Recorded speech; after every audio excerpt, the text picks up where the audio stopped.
Okay, we're back with another Age of Mythology Retold casted game this time. This is the set between Boit and 3DB. This is the losers bracket, the lower bracket. I don't know exactly which round it is, but it is in the lower bracket. So both of these guys both got knocked down. And the reason that I wanted to watch this is, first of all, I've been told this is a banger set.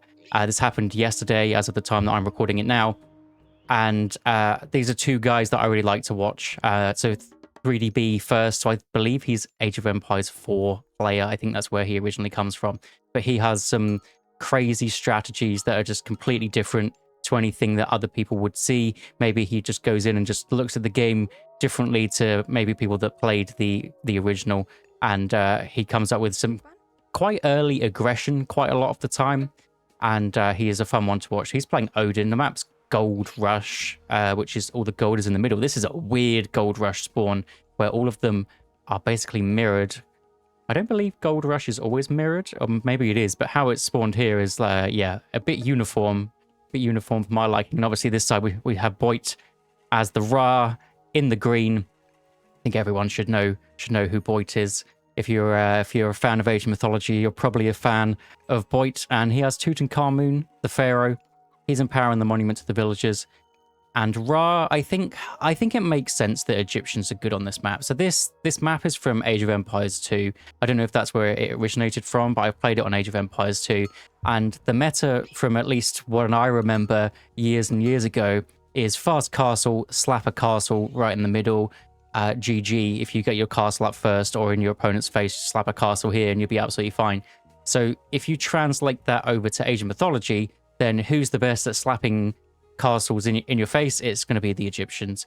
You have the pharaoh here who can empower up your Migdal strongholds and get those bad boys up really, really quickly. They don't cost any wood for Egyptians. They just cost gold. So, I mean, you can just get that up, especially if you go through Sobek, which we will most likely see. I mean, a lot of people do seem to favor the Sobek recently. And you get that sun-dried mud brick, which makes the buildings go up faster. It makes them cheaper. It makes them better. It's just an overall broken technology. It actually got nerfed coming into this patch because obviously all the fortifications got buffed. So it kind of makes sense that that tech got nerfed, but it's still so good. And also, I mean, Egyptian-wise or Ra-wise, you could also go through Sekhmet. I know Boit's a bit of a set player and he likes his Sekhmet, likes his really strong chariot archers with their extra range. So that is something that we could also see from this side. So we see, first of all, B going up for a 4-minute advance time, which for this new patch with the 18-second villagers is a pretty quick time, and he's going through Heimdall.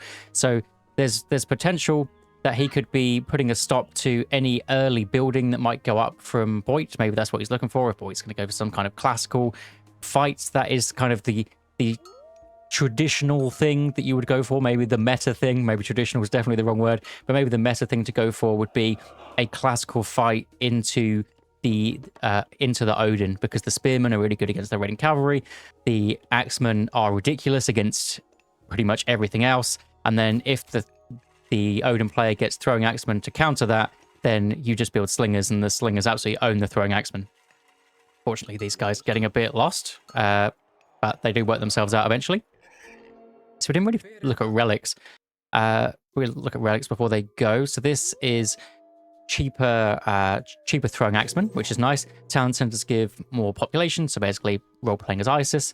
We've got villagers extra hit points, very, very nice, always good. Then we've got villagers farm faster, which is good. And it looks like Boit wanted to slap down an obelisk in B's face, but as B advanced to the heroic or classical age faster, he's going to get those hearses out. And he's going to be absolutely loving life there. It looks like he's getting quite a few hearses out, maybe expecting the Sphinx coming in.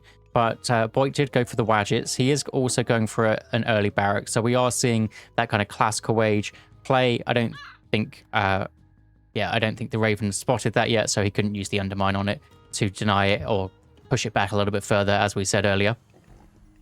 But we will see some of those barracks units coming out. 2 monuments, so not going crazy on the myth units, is deciding to build an extra Wadget out anyway. So the idea here is to have kind of a slow army, kind of death ball style, where if they come at you, you're going to be very, very strong. Also with the possibility of the shifting sands, where your slow army can just jump on a position and absolutely erase a group of villagers, or if B is going for a second town center or something like that, or just has some units out of position, then could be absolutely great there. Sentry towers not upgraded thanks to the most recent patch for Egyptians. You need to buy that now. It's only 100 gold, so yeah, not really that much, but it does set you back considering he's only got 100 gold. Before, these hearses would have got a little bit of damage on them. So with the early advance time, it doesn't look like B's got too much. He's going very heavy on the dwarves. It's not something that you see very often, them going... okay, so what he's decided to do is go heavy on the dwarves and then build more dwarves out onto food sources. And then what he'll do later on when he needs dwarves is bring them over to the gold mine. I think that is a good idea to do if you have an excess of gold. Maybe if you're macroing perfectly, you don't want to do that. But this is something that I could probably steal, because I always end up with loads of gold and then forget to build dwarves and then not have any. So this is a great way to counter that. And the dwarves are only... what? Actually, they're quite a lot slower. Maybe it isn't. Maybe it's not the play. But we do have the longhouses, the Great Hall, just one of each. So early advance time, yeah, not really capitalizing on much. Did get that early pickaxe. Did get the villagers farm faster. Raven trying to have a look around. So nobody pushing out too much yet.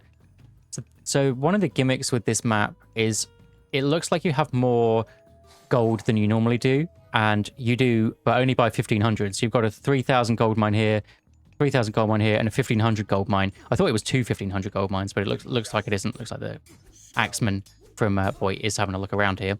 But you get slightly more than you normally do, so it isn't crazy. And then all the gold is in the middle. So this is why we want to slap down our migdals, slap down our hill forts on here. Maybe better to put them on gold and then use the market for a while. You definitely could. You definitely could. And the market is coming up. Ready your mind. Why not? Looks like the raiders are going to be having a look. Nothing's really happened so far in terms of fighting. Looks like Boit has found these 3 raiders, and he's at least going to get one of them, sniping them with those wadgets. Nice play. We have seen a decent amount of hearses out, so the wadgets do have to be careful. But what you can do is always whack these guys in box formation. The wadgets sit in the middle, and you'll be absolutely fine. And like we said, the spearmen, the axemen take care of everything else. Like, the army presence is pretty close. Rigsthula is coming through for the Odin. Odin, it really boosts that one town center going up by boosting them by 20%. So basically putting them back to 15 seconds. So with 15 seconds for a dwarf instead of the 18 seconds. So that will be nice. Now Boit is moving forward with his walls. Does he have a decent amount of vision? He does have a decent amount of vision of the left side, and then if we look over on B's side, he is raiding around or moving around with those raiders. Raven's trying to spot what's going on also. Does manage to find a stray priest here, trying to get vision on the right side, denying that one nicely. The spearmen are trying to come in. And those raiders are going to run away. I think both players, as this is the game 1 of... potentially 5, it's a best of 5. You don't want to kind of overcommit too early, so I can kind of see where both these guys are coming from. They're just kind of massing an army. They're not going for anything crazy. They're not going for any greedy town centers or fast heroics where you could be punished for it. They're both respecting each other's game, which you've definitely got to like here. So the wadgets are trying to snipe, which you see a decent amount of damage, but I mean, if they're not fighting for a while, then the Odin is just going to regen this back up. It is slow, but I mean, if they don't fight for another minute, then that throwing axeman's back to full HP.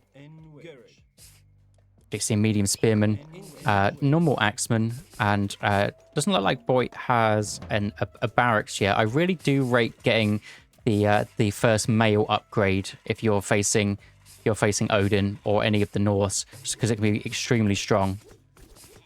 Oh, this was a great series. I'm glad. I'm glad it will be. Like, Boit is trying to snipe down the temple, and B is just going to let him. So B is trying to get in Hamask for his berserks. Berserks do really well against the spearmen. Boit's turning around to fight these, kind of shifting sands out whenever he wants, and that looks like he is going to do that exactly. So did get a bit out of position, did try and get a little bit of damage done, but you don't want to lose any of those wadgets. Priest can heal back everything up. So well used with the shifting sands there. Didn't wait too long. And it looks like he did do a decent amount of damage to these Odin units. Don't think much really went down there, but the priest will be able to heal back up so much quicker. If he can just re-engage here, be pretty good. Wooden wall up. We see how much it costs to actually defend these kind of positions. Got the Raven is over here scouting it. So B definitely knows, and he is sending a group of raiders coming down to see if he can get a good raid off. Boit does spot that with his obelisk though, so should be able to run, and does run nicely. And we did see the Boit units coming over here. 5 speed against a 6 speed. Maybe they'll be able to get a 1 whack off. No, don't even get 1 whack off. And runs away there. Is getting all his Hamask Berserks to run down the wall. This does mean that the Berserks are actually somewhat of a counter to those Wadgets. Unfortunately, didn't have his Einherry on manual cast, so auto cast that one for the extra speed against the wall, which means he won't have it for this fight, which means it is a decent fight for Boit to take. Snipes down the Einherry really, really nicely. Throwing Axeman, trying to get some good damage. I mean, any target is a pretty good target for a Throwing Axeman. Handful of Slingers, targeting the backline pretty nicely. Looks like all the hearses are down, though, and these Wadgets are just going to go to town. Even the Berserks are down. Villagers turning around to Shank. Does have the 69 HP, which means he's got his either got his upgrade in, or he found the relic from earlier. Didn't find the relic. He just got his upgrade in for his extra units there, and that was just a nice bit of micro. And making sure the hearses went down. So the Wadgets, I mean, if the Wadgets aren't contested, they just do so much damage. And the obelisk coming back up in the middle. And now this is Boit's opportunity to potentially push out on that gold mine. He's got 10 left in this one. He's got 1,100 left in this. Not much. But also we are going to see the Odin here. He has pushed out onto the front. Trying to sneak a gold mine in, which this obelisk might spot in a minute if it has a priest empowering it. We will have a look. No, it looks like even with priest empowerment, he isn't going to notice that. But you would assume that you're about to run out of gold. Normally Norse run out of gold first, especially with this extra dwarf build order that we mentioned earlier. And now this will be the obelisk, and we'll see if he hits the go button or not. See just all the vision here, and we do see that the ox cart is there, so Boit definitely knows where B is gathering gold and should have the army advantage coming through here. Wadget still looks like there's still no heroes though, no extra hearses being built. I mean, it's very difficult without the gold, but you got to try. Looks like some villagers going through as berserks. The berserks are also an option, but if they're all on different ones, the Wadgets will just burn these guys down super quick. And I think Boit is going to hard win this fight again and potentially be pushing 3DB off of gold slingers. Not going on the throwing axemen, deciding to put those on the berserks just to save his Wadget's health. And yeah, the 58 to 12 population and be able to force off this gold mine. It means that Boit's gold can just come in nice and easy. And he's just got to deny here. So what B can do is he can go back, he can go on berries, he can go on wood, and he can sell. Don't know what the market rates are like. Can I even look? So it looks like they're not the worst. There has been some selling being done, but they're not down to that 24 that is just a horrendous time. So that was just a stray flying bird. And yeah, Boit definitely in the driver's seat. You don't want to be letting this gold down, but I mean, with the amount of vision Boit has, he should be able to defend this very, very nicely. Obelisks all over the gold. Does manage to wall in those berserks, so the berserks can't actually run away. Does have that extra upgrade on those villagers, so it takes quite a while to go down. And then Sentry Tower actually coming up also just to defend this position. If any stray raiders come in, it means the villagers can run away into it. Also, if you get the crenellations upgrade for some raiders, it can do some really good damage against those guys. And then that is where B just says, nope, you win this one. 2 solid fights, and then that's what this map is all about. It's all about the gold starve. If you can gold starve, then you're off to a good start. So yeah, let's see what happens in game 2. Game number 2, we have B coming in as the Thor. And this is a little bit of a different map happening here. And we have Boit after his first game win. He is on the fray. And we are on the map Ghost Lake. I'm not sure what they call it here. Is it like Fire Lake or something? But this lava you can actually walk on. So this is Ghost Lake. They've redone a bunch of maps for this one. And I think it must be that players aren't allowed to play red as they've gone blue and green. So you can see the boys on there. And the rest of it is snowy, and we have some burning pines. So it's a pretty wild map. And B is coming in with his Dwarven Armory, as you kind of expect. He has managed to get the dual gold mine Ghost Lake, and it looks like it spawned a whole heap of gold mines. So this is one of the kind of more unusual variants where it spawns so many. You can also get one where it spawns like 2 extra gold mines, and it's awful. But this is a gold heavy one, which is good for Norse players. Norse players want gold, so they're both going to be pretty happy with this one. And I mean, it means that I should swap these guys around. It means that the Thor here isn't really going to have to use his Dwarven Mine for quite a while. And I don't think Frey is really a god that I've seen on this map before, to be honest. Normally you see the Poseidons, you see the Zeuses, you do see Thor, you see Odin, you know, these gods. Oh, hello.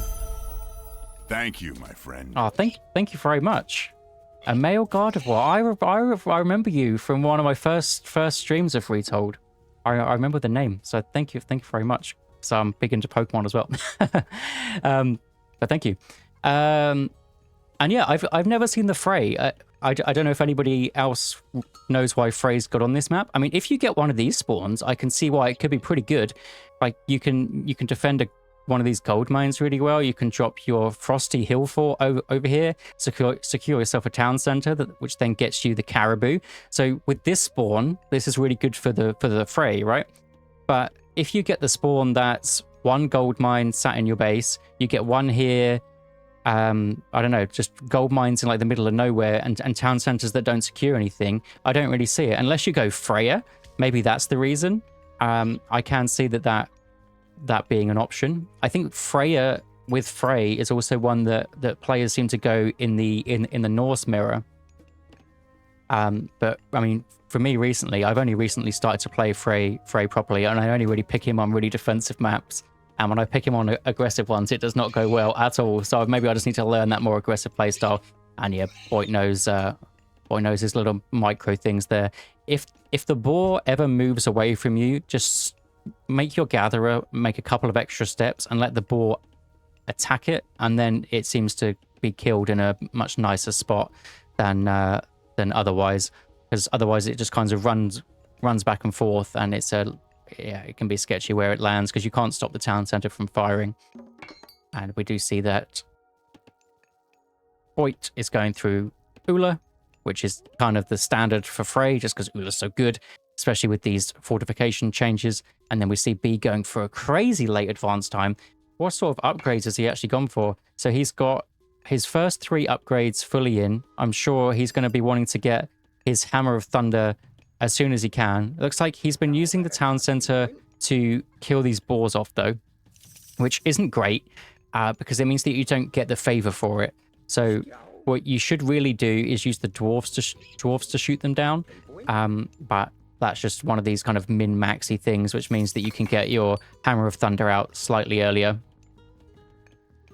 They're not fishing. Oh no, so this is Ghost Lake. So there was one that was built. There was a version of Mediterranean where it also had the lava, but that one was taken out.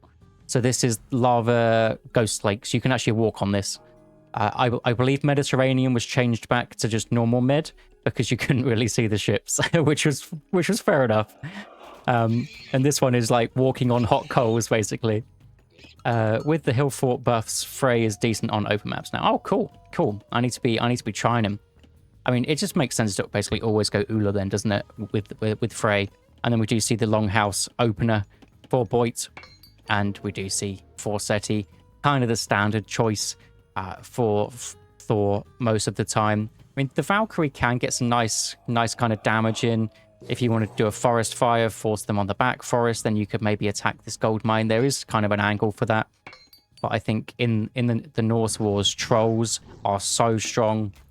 The healing spring can be really nice, especially as a lot of Norse Wars come down to like 1 or 2 big fights, basically. So if you can drop a healing spring down where you basically have to win the fight, then you might as well do that. And where the fray fits into that is something different. I do like what B's done here. This is something that I really like to do if you're playing Norse and you're expecting a potential second town center coming through from your opponent. Just whack a house down on it. It's a 45 gold obelisk, basically. And then you know that potentially the player wants to get that second town center up, or they're just going to whack it down, and you can send one of your own boys over to scare it away. And we are seeing triple longhouse for Boit. I think this is quite standard. Playing fray, just getting all your infantry units out rather than your cavalry units. We do see all the upgrades in. Nice play from the fray. And then on the other side, we do see B matching that. So B is going to be slightly ahead in the villager numbers. It's just what happens when you're playing Thor. You do have these. And this is what I mean. He doesn't have the 10 favor for this Hammer of Thunder because he was shooting it with the town center. He should have enough if he wasn't shooting it with the town center. He will get it now with the chickens. I don't think it matters in most games. But if you're playing, these high level tournaments, it is something that actually does make a difference. And looks like B is going for a bit of a kind of mixed composition because he doesn't know what he's up against yet. It's a nice thing to go for if you're not really sure. Just a bit of everything up until you know. Not a bad decision to ever make, really. And we do see Hall of Thanes coming in, and looks like a load of units coming over here. I think Boit is faking the town center, or he's already built it, and that's where all his resources are. No, looks like he's faking the town center. I absolutely love it. He sent all his units over to act like he's going to take that house down and then build the town center. But we knew that he didn't have the resources for it. So just these little mind games where maybe B's going to be thinking now like, oh, Boit's going for a second town center. He's also checking that maybe he's not on this back hunt. And maybe that means that B's going to be wanting to put the aggression on, thinking that all of Boit's units are actually out of position. But Boit is going to manage to defend. I think B has cottoned onto this pretty quickly, but still, it was just a nice little play that he could have potentially, Boit that being, taken out some of these units for free almost. It's like B does spot that really low HP Elfsark, and he is going to be able to get that one and run away. Nice small play there. Nice little win. Free win, basically. If you can get those free little wins at any point, you just take it. Why not? Looks like Boit is doing the same walls that he did from the last game. Just kind of a long wall to secure the position. I love it. Raiding cavalry coming through. Looks like Boit's done the exact same thing here. Do you see the raiders? The raiders going to try and sneak around, and there isn't a wall here. There's a potential for just a cheeky wall here. A tiny. Oh, this is a weird kind of thing that spawned. You could even just do one here. Yeah, maybe here and here. Wall off pretty nicely. I mean, there is a tower to run into, so I don't expect any villagers to be lost. But there is a low HP villager here. If Boit isn't paying attention, he might actually lose a villager or two to this raid. Nice attempted surround. Looks like that low HP villager will go down and manages to get 2 extra ones as well. Trying to get that third one, and really nice raid. Looks like the villagers are going to turn around and shank, making all these raiding cavalry slow down to take more damage. And looks like 1 raider did go down, but a 1 raider for 3 villager trade is something that the Thor player there is always going to take. Nice little snipe. Yeah, just need to just get up a cheeky wall. That's it. Perfect. Like I don't know what it is, like a 15 gold wall or whatever it is. And it looks like the villagers are also moving to the back gold mine anyway, a back wood line. Sorry. So nothing really too big there, but doesn't feel nice to lose a few villagers there, especially because the Thor was already 3 villagers ahead anyway. And now getting that Hammer of Thunder. So maybe just forgot about it, or just wanted to spend the gold on something else. But it's just a good idea.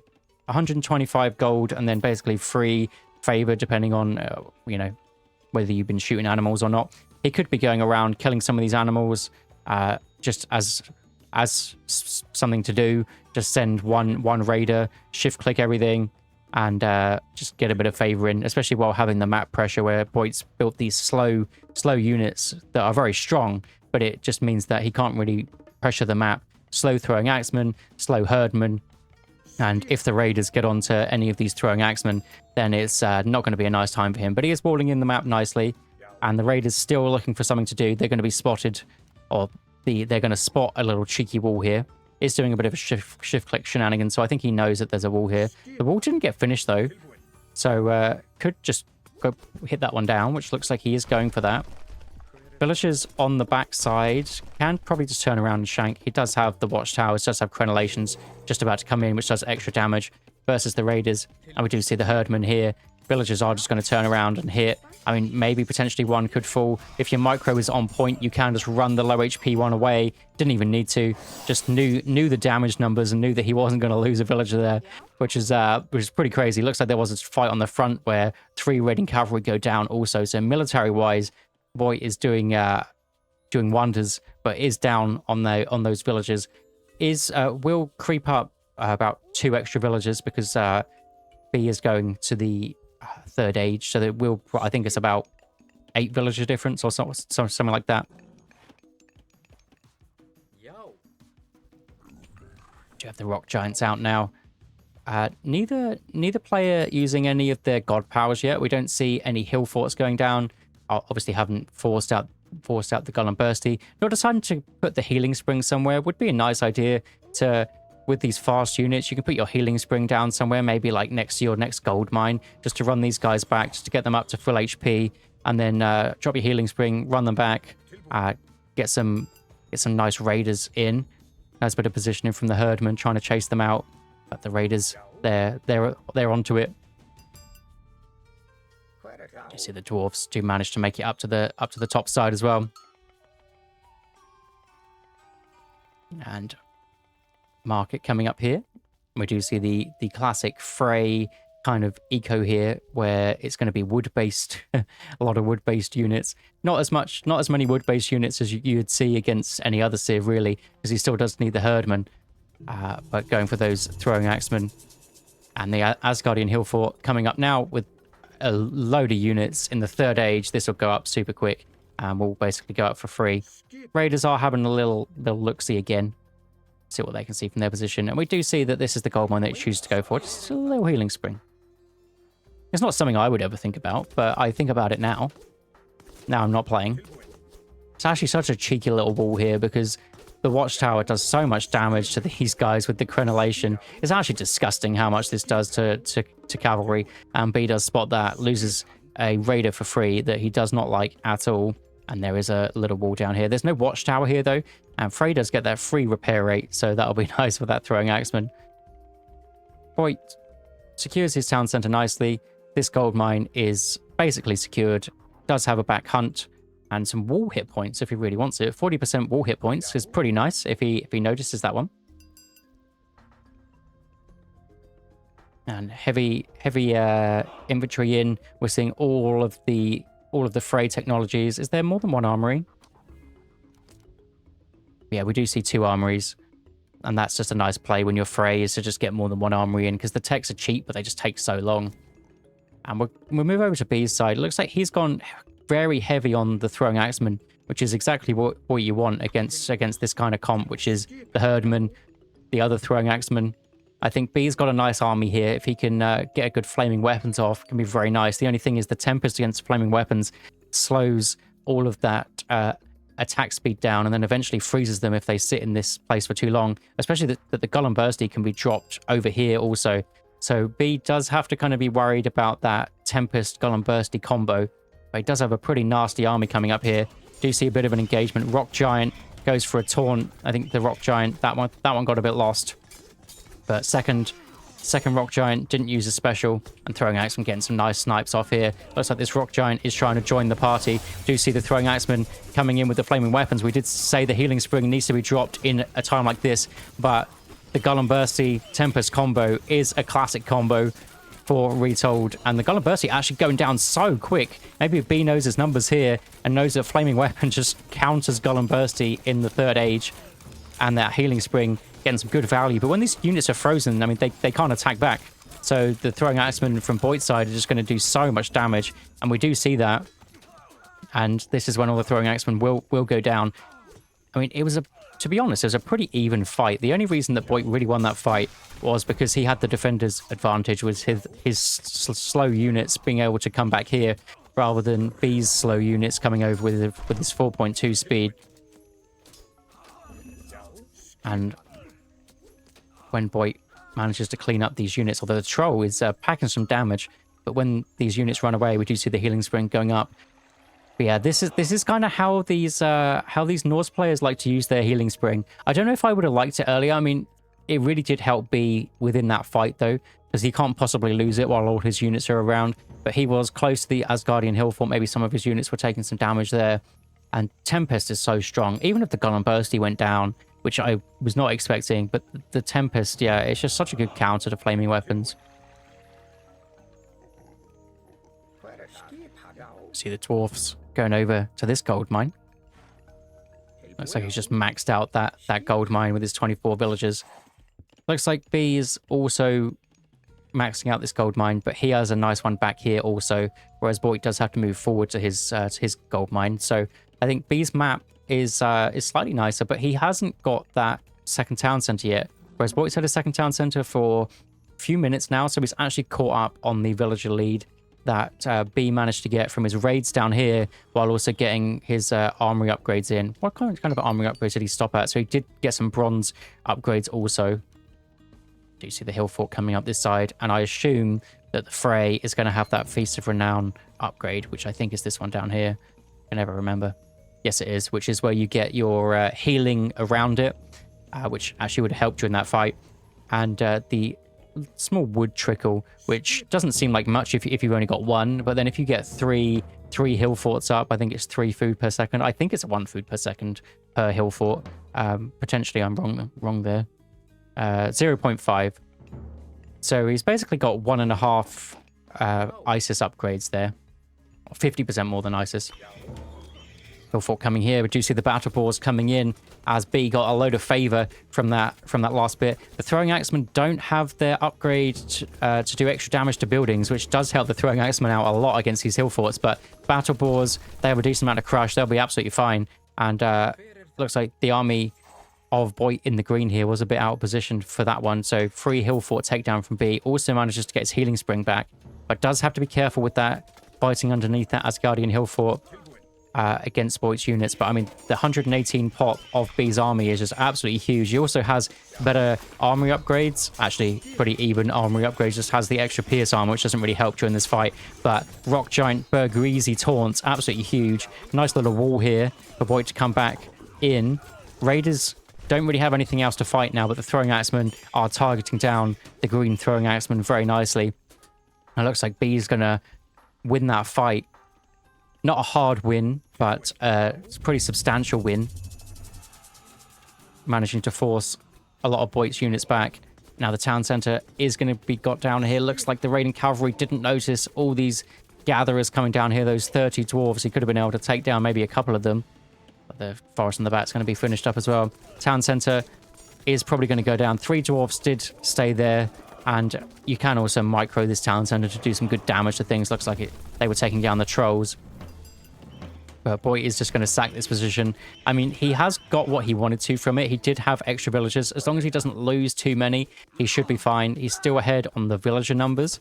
So it isn't like it's the end of the world for him. That was the second town center. If B would have also had this second TC, then it'd look a lot worse for him.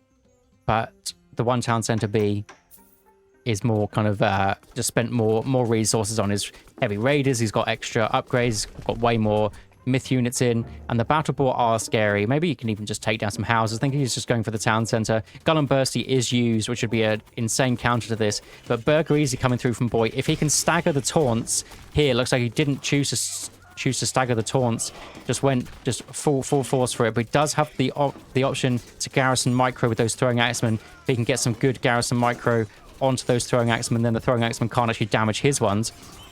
We also do see that the hill fort, there is only one hill fort, but it is getting that nice slow healing for these units. And the Bergreezy just tanked for days. Unfortunately, didn't stagger the taunts. If he would have a taunt now, he could just walk over to these heavy throwing axemen and taunt them nicely. But I mean, they have tanked anyway. And yeah, nice bit of micro here. and does have the defender's advantage again, which means that Boit's doing very well here. But the battle boar is pretty scary. Throwing axemen don't do much damage to that battle boar. You can see how much it actually tanks. Needs to make sure to micro those onto the throwing axemen instead.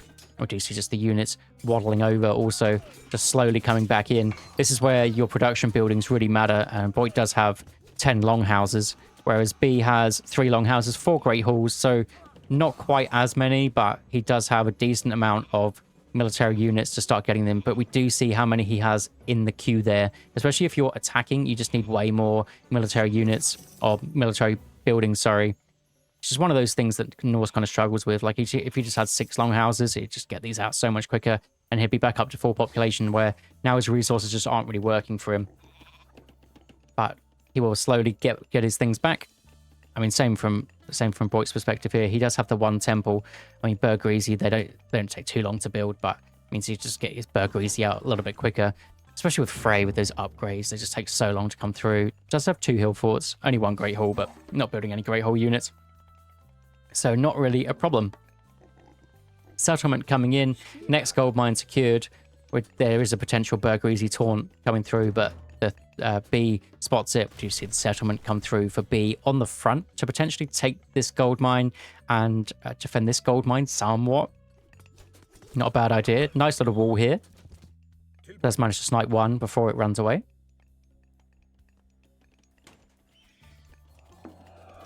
And this game is still pretty even. We do see the battle boar raid onto the town center. Villagers turning around to actually repair this one back up, something that Frey can do.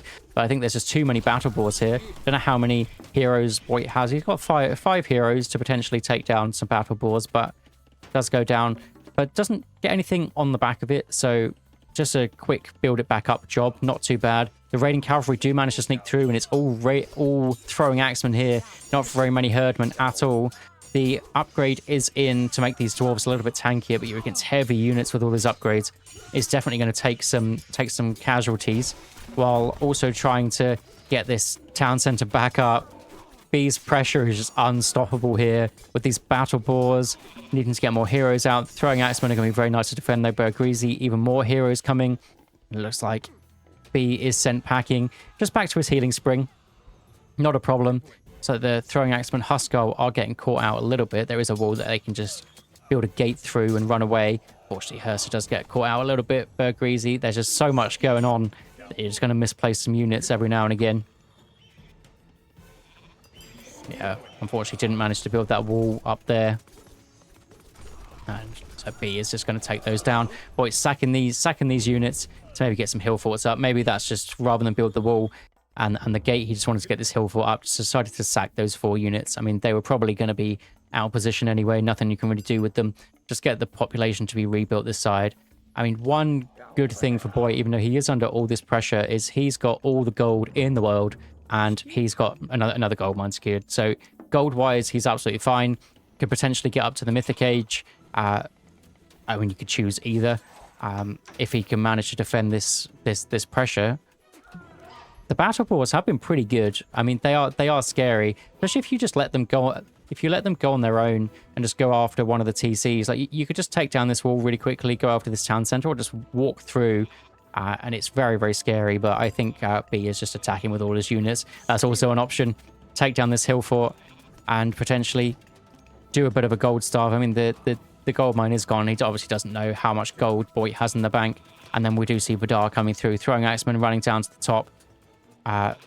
Villagers already moved off, already running. So there is a town center coming up this side. Secured gold mine on the top side. Stuff is happening everywhere during this game. Hill forts battling it out. We've got everything. So the villagers are getting attacked from both sides. Just need to run into the side of the town center, and they will be safe. That town center damage when it has villagers inside is ridiculous. It looks like all of these battle boars are getting taunted.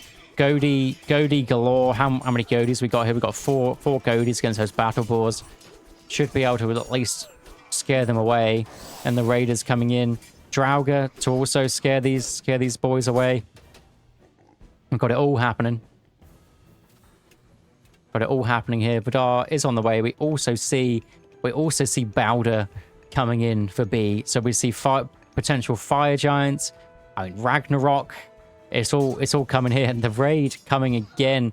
Just that hill fort going down is really what spelled disaster here for these villagers.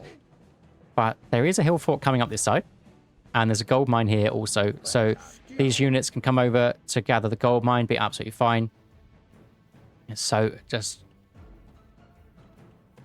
yeah, these armies looking pretty scary. Although it does look like the numbers are in Boit's favor. Looks like they are all building up the hill forts, building up the longhouses, going up to how many longhouses is that? 16 longhouses.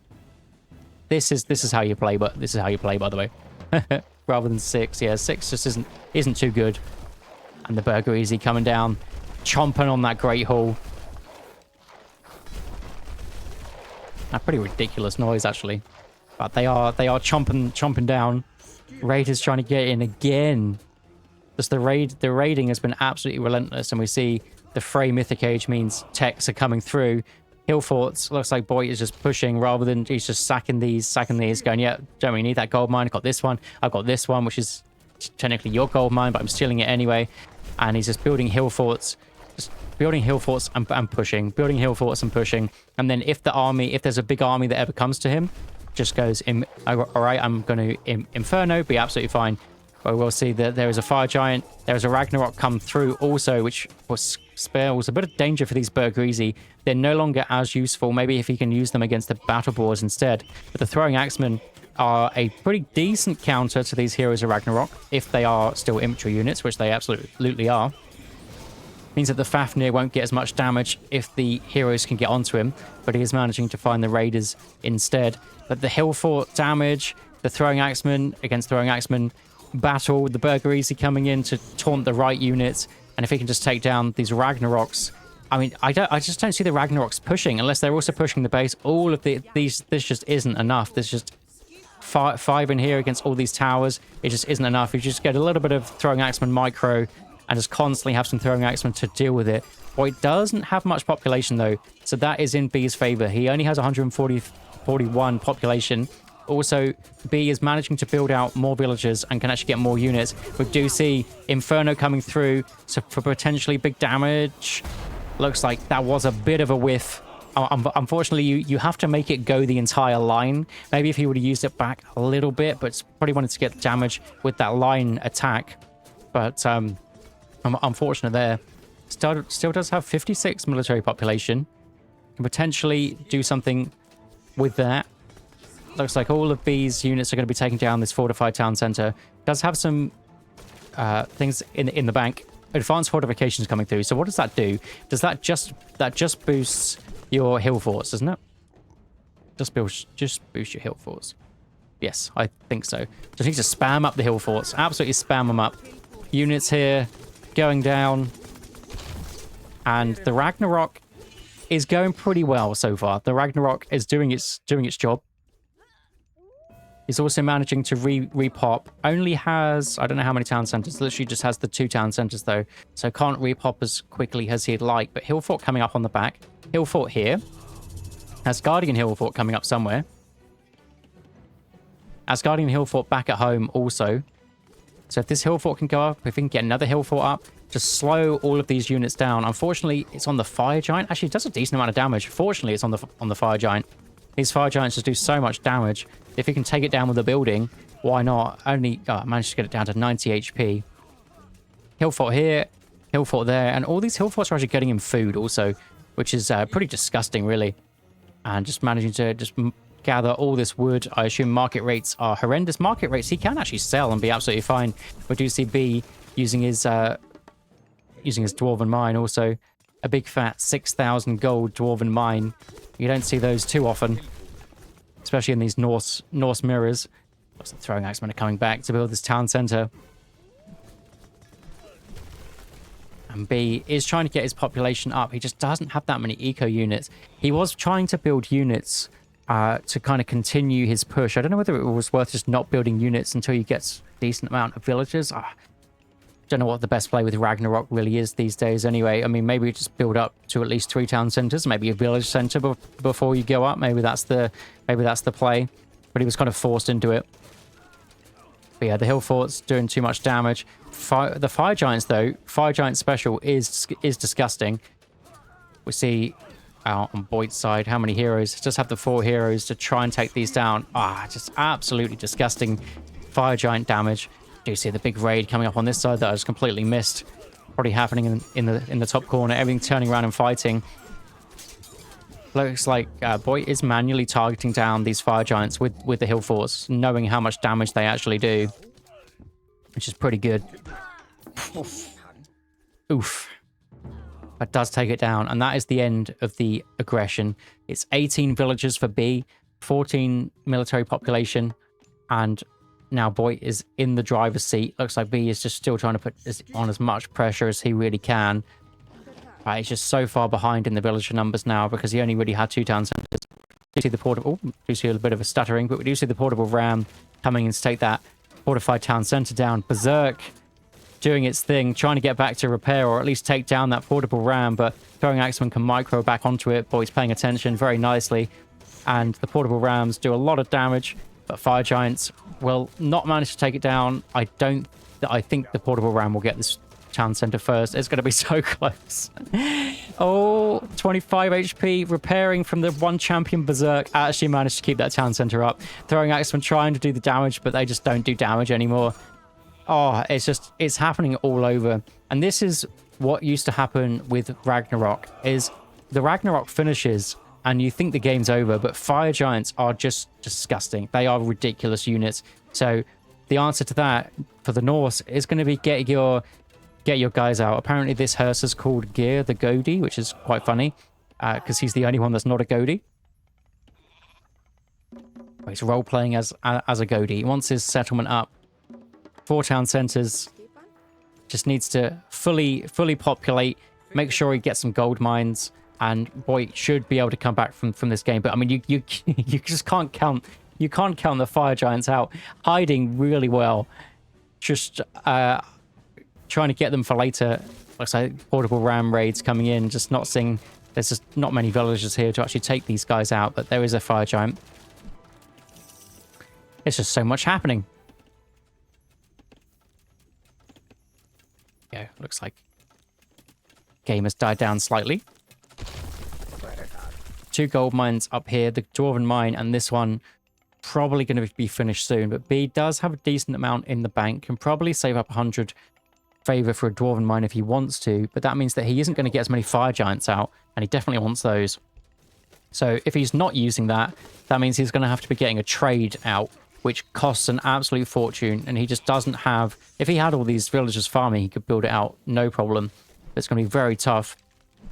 Whereas, I assume, the green Frey, he is going for the ox caravans, and getting his coinage upgrade as well.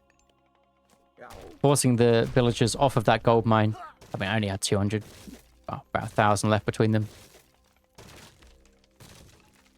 But now B is in a bit of a hard spot. But to be honest, he did almost make it work with that rag. The rag and then the fire giant follow-up. He was very close to making that work. He's keeping these fire giants back here. Can 2 fire giants solo a town center? Potentially. I don't know after this update, but we do have the fire giants. Fire giant raids. Trying to be on the ox caravan, but yeah, a couple of goatees coming out. And now that there's only fire giants, you can just build goatees and be in a good spot. See, town center number 5. But B is a trooper. He does not want to let this game go. I mean, he was in such a good position earlier, before the rag, before everything, when Boit was on the 2 town centers, and we had this fight here with the flaming weapons against the Tempest. He was in a very, very good position. And Boit's come back into this game very well, basically forcing out the Ragnarok, and the Ragnarok almost went as well. Looks like the green does need to turn around and fight the blue, though. Somehow managing to get all these raiders coming out of nowhere. Did not see that coming. Back behind the wall.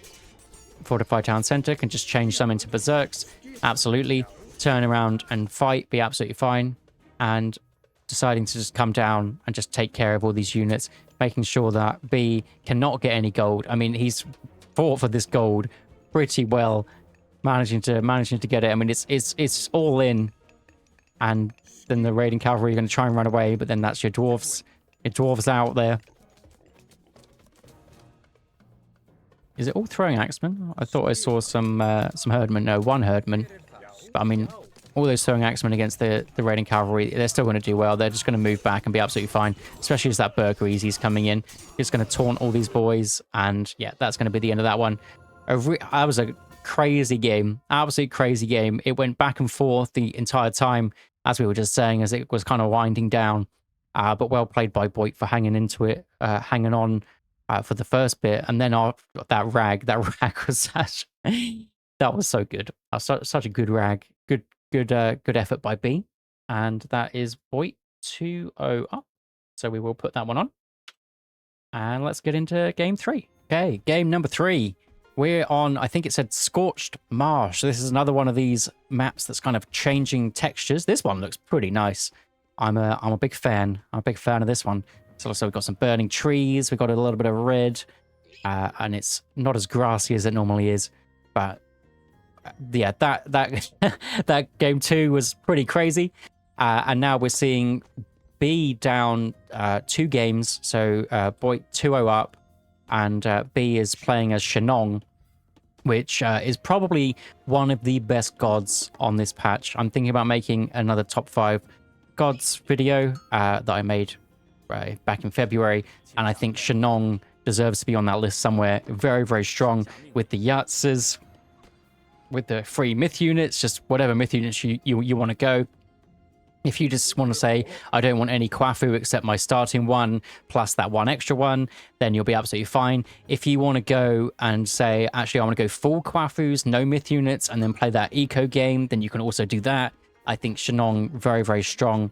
And we do also see B is going for this Shenong's Farms opener, where you, I need to move these guys around, where you whack down the farms, you use your god power early, which means that your peasants are actually gathering food at a pretty good rate compared to the silo. And it looks like with his build order, you just go on a straggler tree for a little bit to get the enough for the 2 silos here. And then I assume what's going to happen is, yeah, 250 gold out of the gold mine. The Kwafu is going to get up to 50 wood, whack down a house. I assume the Kwafu does the house. And then he'll be getting enough for the temple. Yeah, it looks like he is. He's also putting it in a nice spot for his favored land. So it looks like a nice build order using the straggler tree that's just out in the open. Birosh. Oh, that's a nice emote.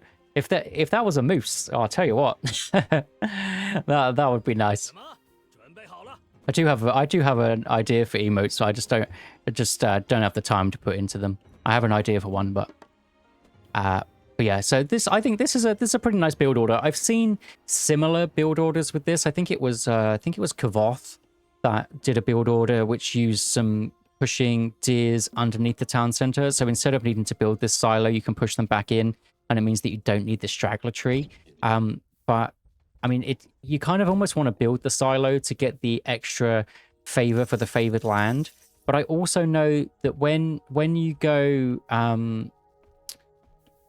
when you're playing Shenong, there is also an option of delaying some of your favored land so that your first free myth unit is an age 3 myth unit. I have seen that. I think it was one of Kavoth's streams, actually, which is pretty insane. But we do see that isn't happening. You wanted the extra favor going through Shio.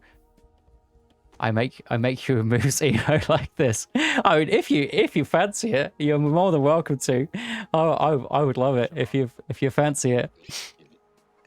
And we didn't mention Boit's side. Boit is playing Aranos.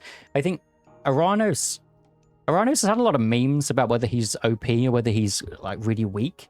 I think he's good. I mean, up until this patch, I've no idea. I've not played Aranos on this patch, or really even seen many Aranos games on this patch. The only thing I would think is Atlantean aren't as strong because their siege isn't very good. That was apparent on this patch. It was apparent on the last patch. Their siege, the destroyers are okay. If you get them en masse, they can be really good. They can tank up, especially if you go through Rhea, which isn't an Aranos thing, but the other gods. Because you can get the extra hack armor for them, and it makes them like an all-round unit, which is pretty cool. And we do see that actually Boit is going for this kind of eco style where maybe putting on a bit of pressure with his counter barracks, and then also getting the valors to valley your citizens, which can be nice. Now I have thought about it recently whether or not Aranos can just do what he used to do, which is from the old game he used to go counter barracks. Other than we see the Yatsas coming out, we do see a really nice valor from Boit there. But the valors, they just just do no damage to these guys, and it's going to be very hard to hit them because the Terma are drunk most of the time. But yeah, whether or not Aranos can do the old strategy of 1 or 2 counter barracks, Terma up till like 15 Terma, run around, get some damage done, and then go for 3 town centers. This was like I can't remember the guy's name. There was a guy in Legacy that would do that. Army Corps. I think that was him. And yeah, he would go, and around 8 minutes he would just then go drop 2 extra town centers. That'd be very, very strong. But this one, he's going to have to play that completely differently, Boit, because he needs those hero Termas out. And then the Wuzu Javelineers are here. They're already targeting down those hero Termas. So this strategy that B has got is going to be very difficult to deal with, I think, for the Aranos. I don't really know what's the best counter to Wuzu Javelineer. I mean, you can just change into Mamillo, I guess, but then you're going to have to drop down another building, which I think Boit is just going to go for these Termas and just say normal Termas are going to be good against them. He just needs to make sure that he keeps his hero Termas alive. Nice bit of attempted micro, but the Wuzu Javelineer, they attack a little bit quicker, and while this is all happening, the Yatsas around the back are getting the damage done. Nice pullback micro on that Terma hero. Looks like, yeah, trying to get a bit more damage over here. Wuzu Javelineer on the Terma. Some nice micro from B so far. Boit is trying to take down these Yatsas, but they're just very, very strong. Also, the Yatsa upgrade can come through the second one where they get lifesteal, so they can lifesteal back up, which is pretty criminal, to be honest. The Termas are trying to get this Wuzu Javelin in nicely. Nice bit of micro from both sides, but the Yatsa comes in, ignores your micro, and just gets on out of there. Needs some Cantarius, I guess, to deal with it. 5.5 speed, yeah, pretty considerable. It's going to be very, very difficult for the Terma to hit them. And then, yeah, 65% pierce armor. I guess I've not noticed how strong these Yatsas are playing as Egyptians, because Egyptians have divine damage for their heroes, so you don't really care about the pierce armor. But actually, the pierce armor on these Yatsas are so strong. Did that life still back up? It doesn't actually have the upgrade in yet, so it wouldn't have. No, it doesn't have the lifesteal upgrade. Maybe he thought he did. Or just misclicked. Potentially just misclicked. Yeah. I think that's the answer, is going to be just loads and loads of heroes. And then potentially you're just going to have to... Oops. You're just going to have to split your heroes up and have 6 normal heroes, the 4 Terma heroes in a separate group. Prometheans are going to do okay.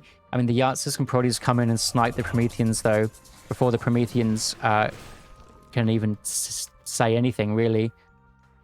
Would you see that was... I think that might have been an offspring. That's why that died so quick. Pioneer trying to get a little bit of scouting knowledge coming in.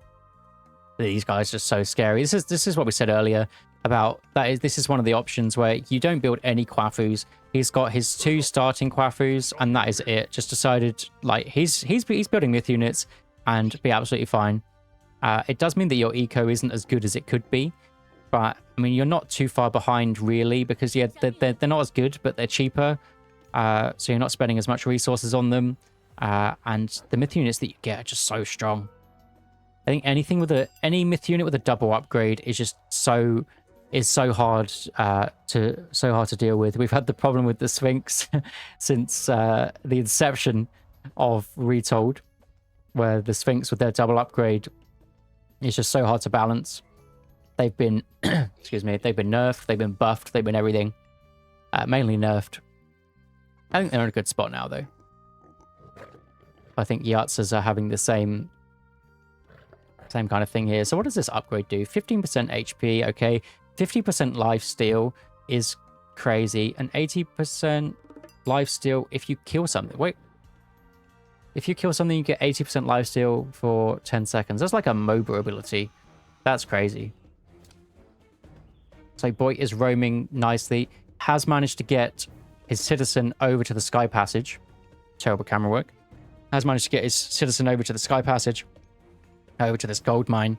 So if the Yahtzees come along, he can just bail back in the Sky Passage, leaving his gold mine at home. Absolutely love that play. Something that Aranos needs to take note of and do more is just get out on the map before you need to. Just do it. Just do it now. Also not going for the safe one either that he could potentially get later with the town center. Do you like that? The Yahtzees are coming here. There is a decent amount of these Hero Terma. We'll see how much damage they do there. They don't do too much. Prometheans do a decent amount though. Nice bit of micro to only move that Yahtze that was very low HP. Does manage to get a shockwave off. Not deciding to do it on the myth units, just doing it on the Wuzu Javeliniers. Does manage to take all those out. Or all of them but one. Nice little play there. Don't know if it's worth it just to shockwave the Yahtzees though. I mean they're quite spread though. I can see why it'd be an issue. You can only really do it when they turn. But if you're going for something like Legacy where you would shockwave the Centaurs, and because I rate these very similar to Centaurs, even though they have way more survivability.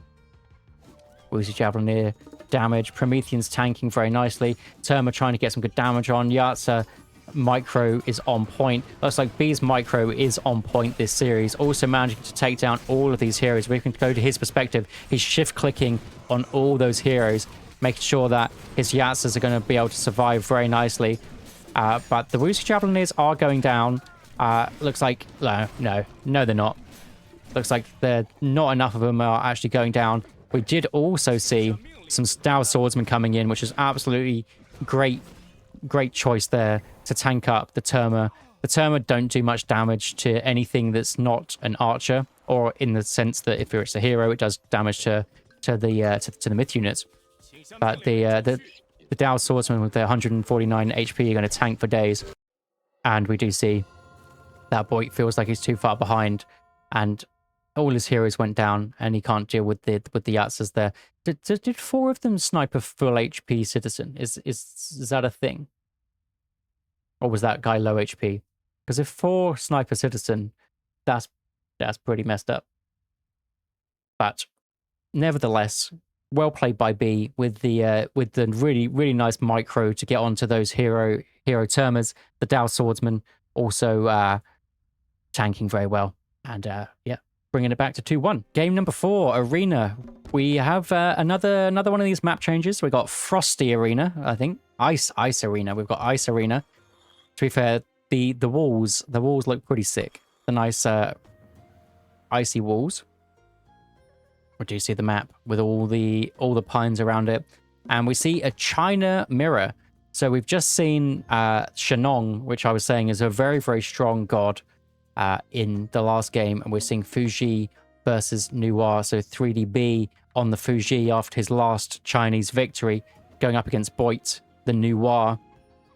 I mean, just from the offset of this map, knowing what this map is, you would assume that the Noir has the edge, just because Noir, you kind of consider the more defensive god, and we do see a really nice link up here of these sentry towers. I mean, I think they've been linked, right?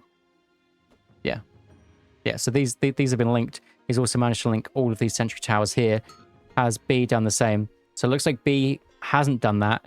So Boit's going to be getting considerably more favor. I mean, look at that, 13 favor to 6. So if you normally play any map, you can't normally link the towers because they're not all links like this.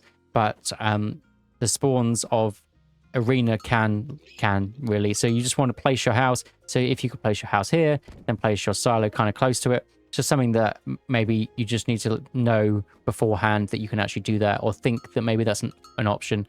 So that means the early game is going to go with Boit here. So he's going to be able to get his Kwafu chieftain out very early, actually after this villager, if he really wants to go for it. Looks like he's not going to go for it right now. Oh, he is. Yep.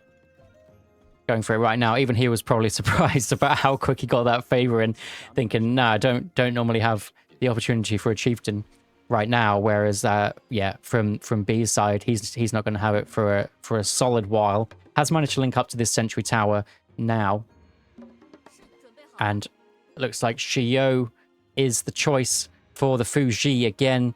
So 3DB going for the same god with the Yatsas. I mean, it is a good Yatsa map. You can jump over the wall and do some damage. So I can see why he wants to go for those. Then from Boit's perspective, though, he does have the Chieftain, the big hero Kwafu. That he does some serious damage to units, to myth units there. We see Zhenu coming through with the Chillins. I think Chillins are also, they're really, really good myth units. I think the myth units for China are very, very strong. We'll have a look at some relics. See, so myth units cost less favor. That's obviously good. We see provides a small trickle of food. That's not bad. Someone's picked one up that I'm not paying attention to. Looks like it is B. He's got the pair of golden lions, which is nice. And did we see this one? Maybe there was one from Boit as well. There was one from Boit as well. Buildings are constructed faster. That's always a nice upgrade. Just 10% faster. Why not? I'm surprised at such a quick advance time from the Fuji here, to be honest. Unless he's expecting to get some really big damage with this one Yatsa here. It just doesn't really make sense to advance that quick on a map where, I mean, nothing's really going to happen early. Unless he just really wants to get that damage done. Because it isn't like you can drop a town center right at the beginning. It looks like he is going to put Kwafus anyway. Unless he's built a village center that I don't know about. Yeah. Doesn't really make sense to me. But maybe if this Yatsa gets some good damage, I will take that back. So the Chillin is coming out. I think Boit is potentially going for a second town center. Just based on kind of his units here. Has got a decent amount of pioneers out. Knowing that the Yatsa spam is a potential option. Stonegate coming out, which means, yeah, this settlement is probably going to get grabbed. So instead, has that Peach Blossom Spring just gone down? That was, yeah. Sometimes when you're playing in these tournament games, you do just forget like really basic things. And I think that was just something that B just forgot there, unfortunately. But I do need to zoom back in because this Naja is a little guy and he is going to be chasing the Chillin down. Pioneers getting some good damage off. The Golden Lion is making the most of its free self. One Pioneer will go down. Chillin wants to run back. And Naja is so strong. The Golden Lions as well, paired with the Naja, was a really nice little combo there that 3DB managed to get from his relic. And forced out the Vanish. That does not feel good. But it looks like the Pioneers will be able to take down this Naja with no problem. It does manage to lose a Pioneer as well. That feels bad. But Pioneers trying to get some good damage off. And Boit will get his town center. Has lost his Vanish. And that just doesn't feel good. Vanish is one of those things, it's always a get out of jail free card that you want to have around. But also, you just kind of want to use it if you can use it in some way where you can get some damage done with a load of big myth units or some kind of big attack. It's really, really nice. And we do see just some extra clay units coming down. Oh, just for a bit of food. Just for a bit of extra food income. Just deciding to get those clay peasants down there. Basically, the later you use the clay peasants, the better they are, the more you get. You only start with 2, then it's 4, then I think it's like 8, 12, or something like that as you move through the ages. But Boit just deciding to go for it now. I mean, he's got his town center. He knows what he wants. And we'll just be kind of booming up here. Probably getting his Archaic Age upgrades. Not yet, but they are coming through. And that's the kind of game that he wants to play. Whereas B is going for something slightly different. So he's got some of his Woozy Javeliniers. Nothing really in range, but deciding to go for a similar comp to what he went for the last game with the Shenong. Obviously manages to get the Naja this time as the Fuji player. That's just something that you get. Also going for myth units cost less favor, which is right up his street. And he's going to get that. How does he manage to carry the relics? I'll just sling it over his shoulder and he'll be fine. And yet we do see the Yatsas coming through exactly as we said.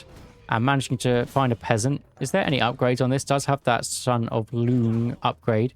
They should be able to turn around a shank. Does manage to lose one villager, though. This one could be microed back if Boit notices. Does manage to micro that one back. Oh, unlucky. Unlucky there. Probably only...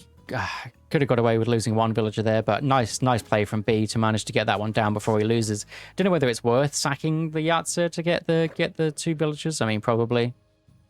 Right, he is on 2 town centers, Boit, that being against the 1 town center.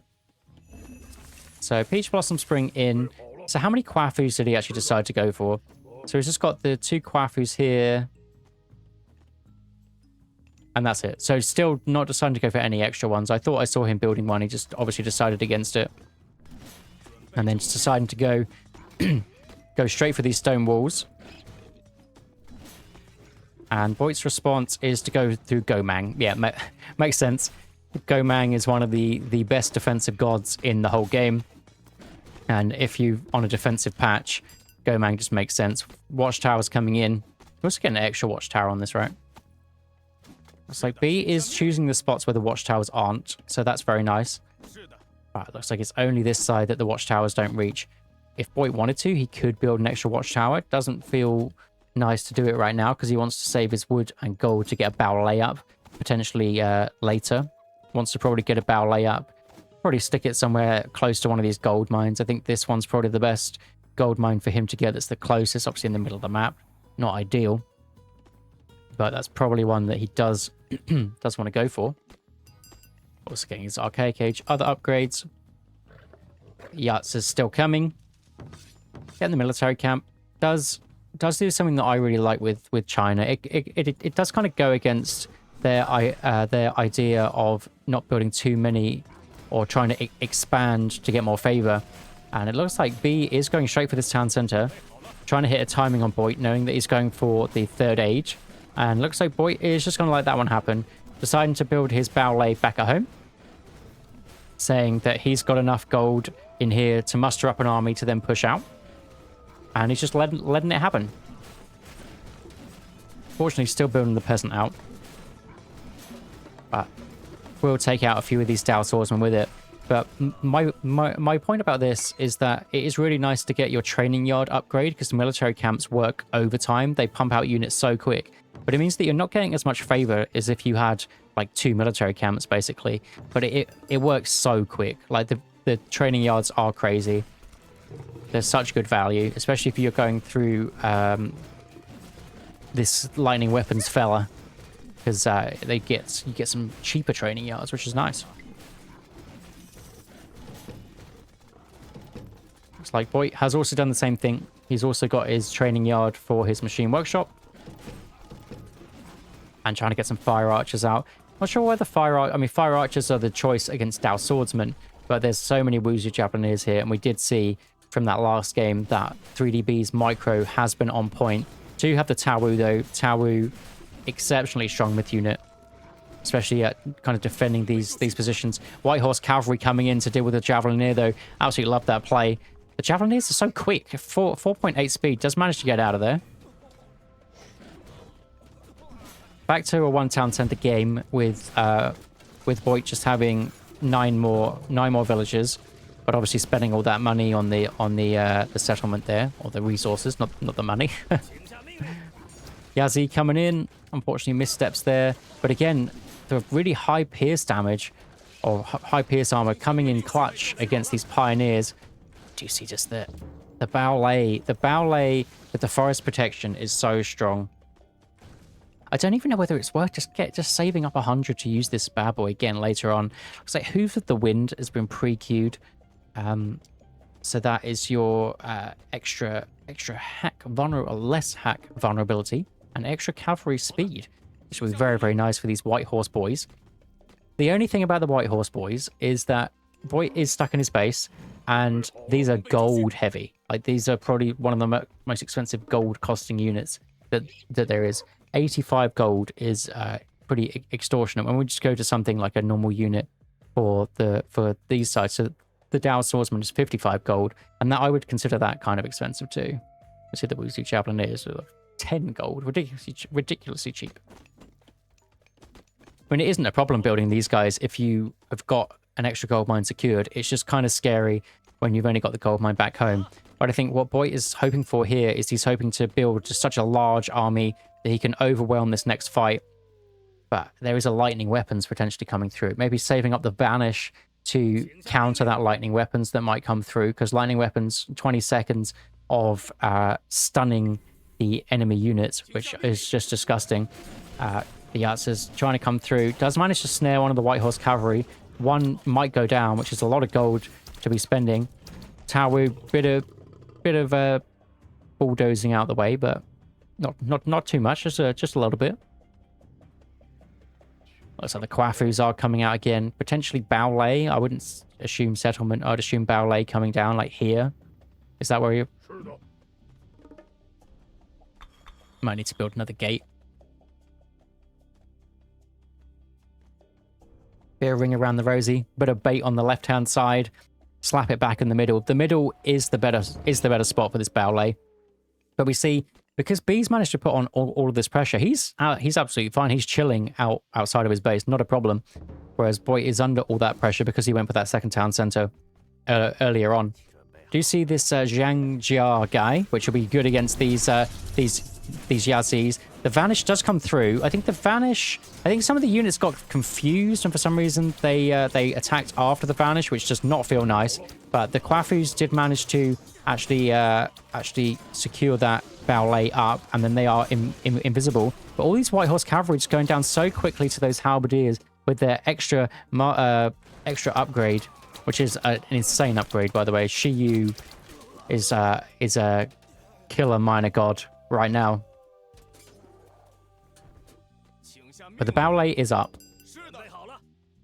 I think B won that fight pretty well. But the Baolei is up, which means the gold mine can come through for Boit. But the Yazis are in. And it looks like there's only archers here, which is very scary against all these Javelineers. Potential surround for these White Horse Cavalry. I assume that's what he's going for. Looks like 3DB has spotted these. Nice little snipes to these units. Even if they're units that counter your ones, if you can just snipe these individual ones. But B is absolutely on it. He is not letting that happen for free. Does lose one, but I mean, one's not too bad at this point in the game. And yeah, the Quafu is out. It's got his archaic age upgrades, even managing to get these berry bushes. It's got this gold mine secured whenever he wants it. Just going for the front one. Also still mining gold back home. Still got so much gold back home because he's going for these really low cost gold units. Hero Quafu trying to get the Baolei up. The Yahtze's just not doing that much damage to him, so he will be able to get this one up and then probably turn around and hit them. But while this is happening, all of Boit's units are going down. Nice bit of garrison micro to get those White Horse Cavalry out. They are on the medium swordsmen though. Want to go onto those Wuzu Javelineers instead. Do you see that there is a little bit of the forest protection coming in, and nice bit of garrison micro. The Baolei has secured, and we see the power of that chieftain there. The Yahtze's just do no damage to him. He's only half HP, and if he turns around and hits them, like he hits like a truck. So that's 17 damage times 3. Like he's slapping these guys. That's like Ajax level. Well, maybe not Ajax level. He has like times 12 or something ridiculous, but Persa level. You see the yins and the yangs.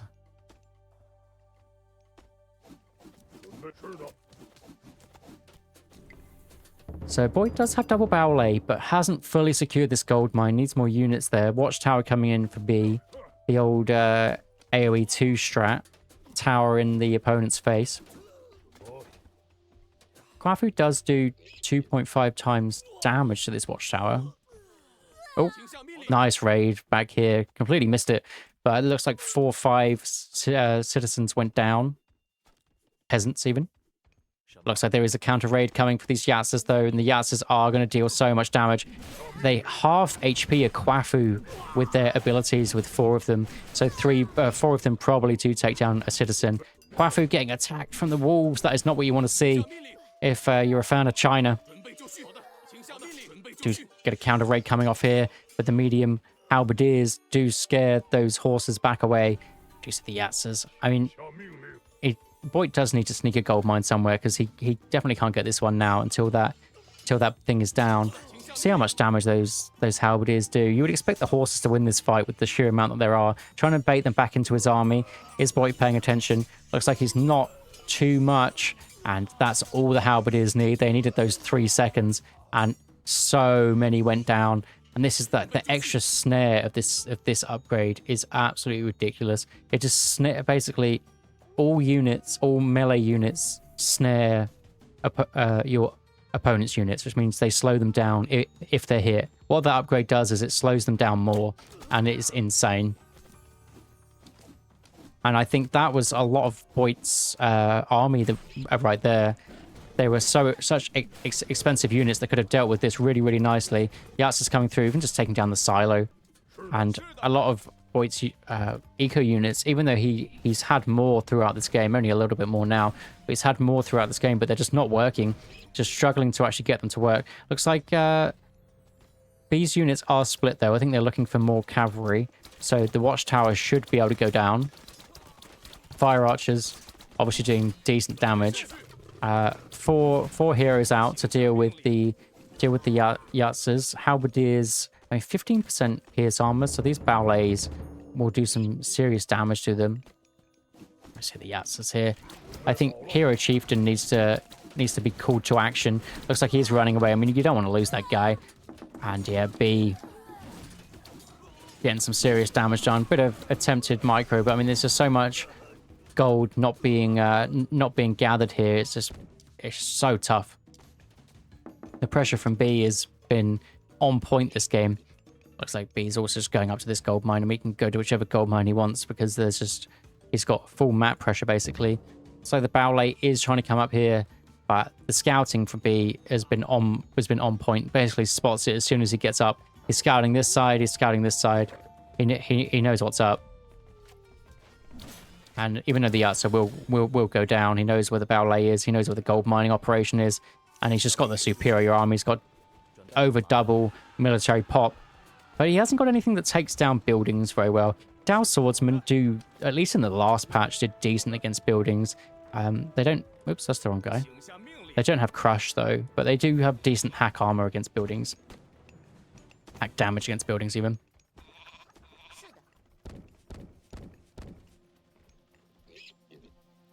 Looks like new bars coming through. I mean, that's the way to take down enemy structures. If you've only got hack damage units, is use your new bar upgrade.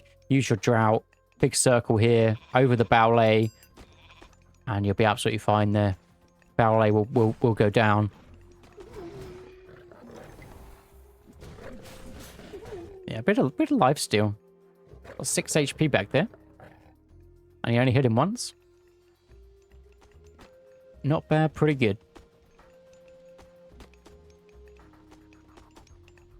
Yeah, I think losing those White Horse Cavalry was so detrimental there. We do see the new bar is in. Now, whether or not B wants to go right now, whether he wants to build a castle up, build a Bowlay, and then go Mythic Age. Depends what he wants to do there. Then get his Fuji Myth units out. Looks like he's going for those Scorching Feathers, which is the extra attack speed on your range units, which is pretty scary. Yeah, she also has the upgrade. Hang on, where's the temple? She also has this rock solid upgrade, which we can't see. Wonder if we can look at it this way. Yeah, rock solid, which just makes your myth units even tankier. If you thought that the Yatzers weren't tanky enough, and look at them all.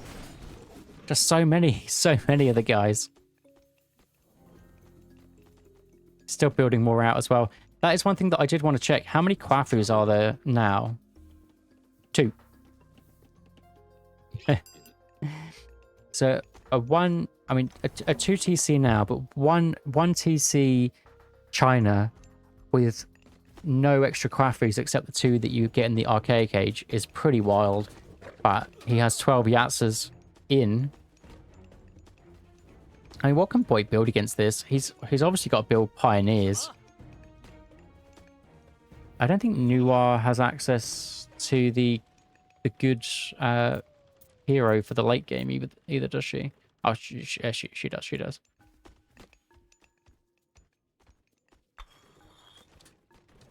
Basically, there's a the dude with the big wave. He has upgrades for your heroes, which might be needed against all of these Yatzers. It's like Boit trying to build the settlement back up, just trying to gain a bit of defense for his gold mine. To be honest, I think B is doing the right thing, just taking out the bowlays. Boit doesn't want these to go down for free, but the drought is also down. Drought down, kind of. Not sure about the drought, unless it was to stop the settlement. Maybe it also works on buildings that aren't finished. The Yats is just getting really big damage back here. We do see a forest protection number 2, which is obviously what the town center was going to be. That was going to be forest protection, and I just think it's a really good use of your extra 100 favor for sure. I think this gentleman needs to sit right next to these units just to slow them down slightly. Is going for the Tautier there, trying to get those Yatzers, but just getting surrounded. Is gonna go down. B is just overwhelming this, but the forest protection put in work. Nice bit of micro from Boit though, bringing those fire archers out of Wuzu Javelin range. But B has been so on top of just denying these gold mines. If you just go to his perspective, like he's just constantly checking that side. It's constantly checking. But now he does know the Boit's on this side. We've got 2,300 gold left here. You could almost let him have it. Just go Mythic Age. Just make sure that is the last gold mine. That is one option. Or you could just go full force, Heroic Age push. Just go for it. Still building these guys out. He did get that upgrade in the year, so they're less favor. So there's more here than you'd normally see. So just tank for days. So much pierce armor. Bowlay doing trying to go up. 8 seconds left on that. Will actually go up. The units are targeting down the hero chieftain, which isn't the one you really want to go for. Bowlay does manage to get up. Should be able to garrison micro back into here if Boit's choosing to, but just deciding to run away. Does lose one of his Quafus. We do see the power of having Quafus up. If you're going for this building kind of centric focus game, then they are the ones. There's just the forest protection putting in some work. The hero chieftain needs to get over here and actually repair this one. So then the oh, it's actually on this. He's on the right one. Don't worry. He's repairing the right one. He's getting some damage done. And that one will go down, but it looks like B has solidly won this fight. Has pushed Boit off of this gold mine. And there's no attempt to either of these. There's an attempt at the middle one, but I think it's going to be very, very tough now. See, it's basically just straight W key, basically, if you're you're playing FPS games. And that was that was an interesting game by B there. Literally going 2 Quafus.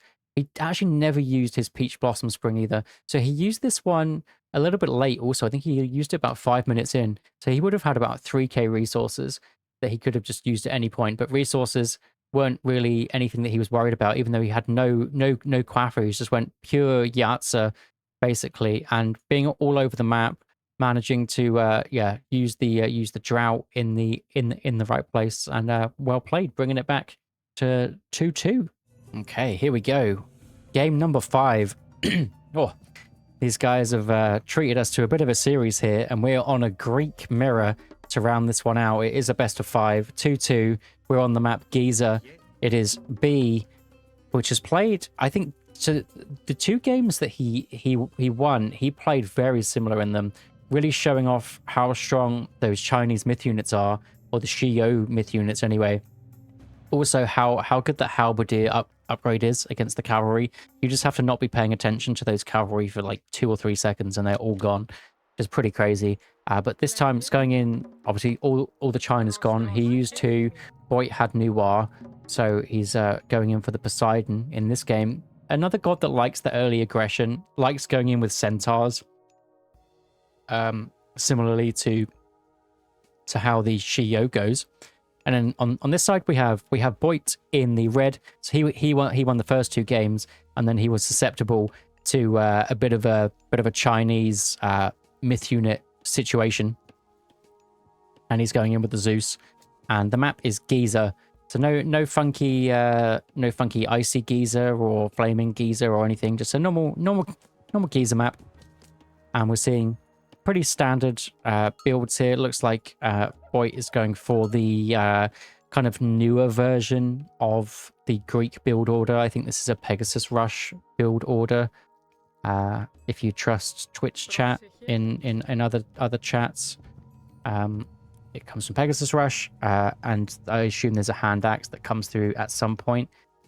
Or you can just go for the basic, just only pickaxe. So kind of not going for that crazy eco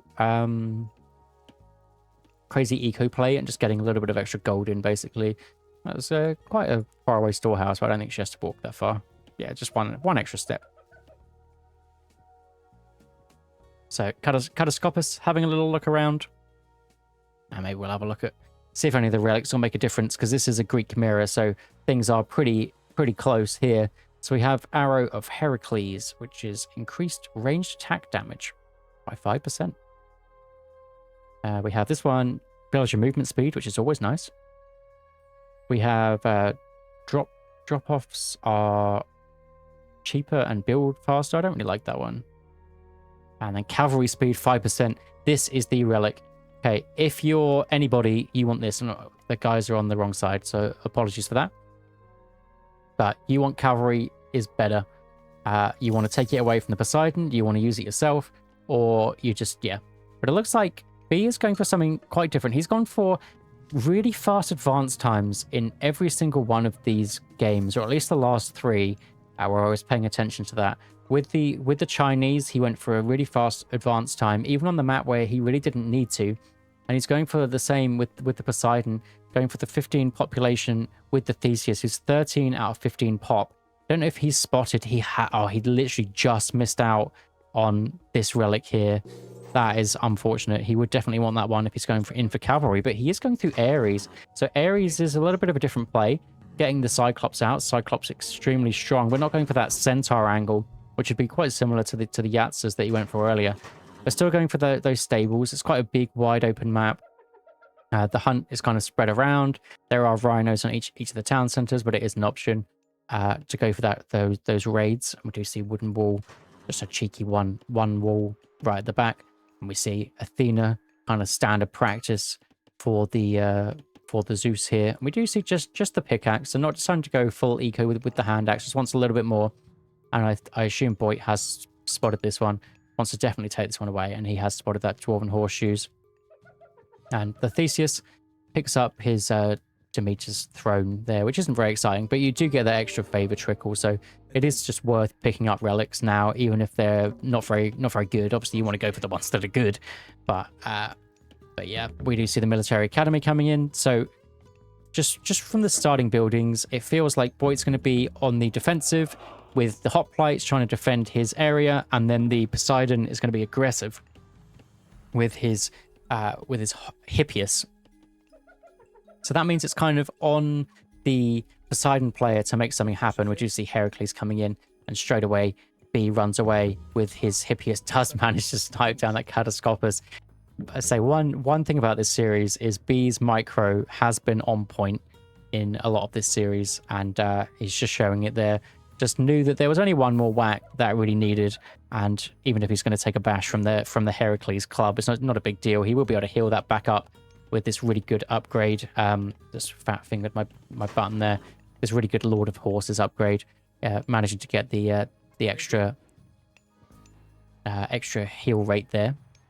Catoscopus does scout double military academy, which is very, very nice. If we go to Boit's perspective, he hasn't spotted the military buildings of B, but he knows that there's Hippias. He's seen one already, and it looks like the Pegasus is having a little butch around, just having a little look.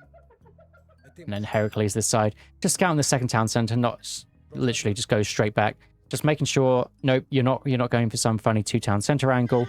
You are playing the kind of 1 TC, what we'd expect. And B is also going for that Sword of Dread with the Ares, so kind of almost expecting the hoplites to come through. And Pegasus here, the Pegasus for Boit, will notice that military academy. Does kind of want to sit here to see if those are Hippaspis that are coming out, but nicely played from B. He is hiding them within his military academy, so Boit actually can't see that these are Hippaspis, which is very nice play. But I don't think he's not got too many hoplites here.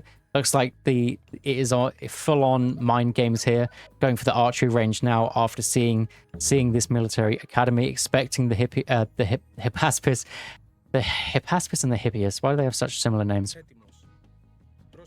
Hippias is trying to get in. So the hoplites just are having a little look around still. Potential hoplite raids. They are 4.9 speed. They're pretty fast compared to any other infantry in the game, really, or standard infantry. It's like mark it up for somebody, mark it up for B. Looks like potentially going to the next age. His units, villagers are looking a bit confused, but I think that looks like next age kind of territory. Not building out too much, just building the two boys in his military academy, sitting back home, and going to the next age by the look of it. So just not overcommitting to anything. There was a little bit of mind games there, but nothing too much. The Hippias in here, just having a look around, just does do one little whack, does see the archery range, doesn't see many units out, does see 1 hoplite, 3 hoplites that were those ones that were raiding earlier. Boit's not overcommitting either. He is also going to the heroic age through Dionysus. Dionysus is a scary god, as he has access to that bronze. And I feel like, yeah, if one player has bronze and the other doesn't, it's going to be a pretty lopsided matchup. I mean, there is some idea of the Zeus maybe forcing out the bronze, then underworlding away could be some sort of option. But then you're kind of just wasting your underworld. So it just kind of makes sense just to match it. Looks like both players very, very close. I think B was about 20 seconds ahead. But apart from that, not much at all. Actually, you can see here by how dumb this villager is that it was probably about 15 seconds. That Boit's chosen to do that right click to get it up slightly faster. Getting those military academies down, archery ranges down. B, not going for any more military units. Building those Hippias out. Hippaspis, oh my god. Building those Hippaspis out. Not building any more buildings though. Still not really committing. Does have 68 favor sat in the bank. He's had 2 villagers praying this whole time, whereas the Zeus on this side has only really had the 1. So it does make a big difference here. Might even be more at some point to have 71 favor. Means he can go for more Hydras. Means he can go for Cyclops if he really wants to. He can get some of those horse upgrades if he wants to go into the Cav. He can get the Thracian horses. Very, very strong upgrade. Villagers do have to get pulled off of this Hippias raid. Nice Hippias raid. Just goes onto the straggler tree. Not really a problem. Hoplites trying to surround these Hippias. Does get the snare off. Will potentially manage to sneak off one. No, they do manage to get out. And we do say, as earlier, Lord of Horses can come through at any point. Not through yet, but we do see Thracian horses coming through, which is much more expensive upgrade. Spending that favor nicely. Pegasus does spot this forward gold mine also. Don't know if he spotted the army comp of the Hippaspis that we've been butchering to say this entire time. As the Pegasus went down pretty quick.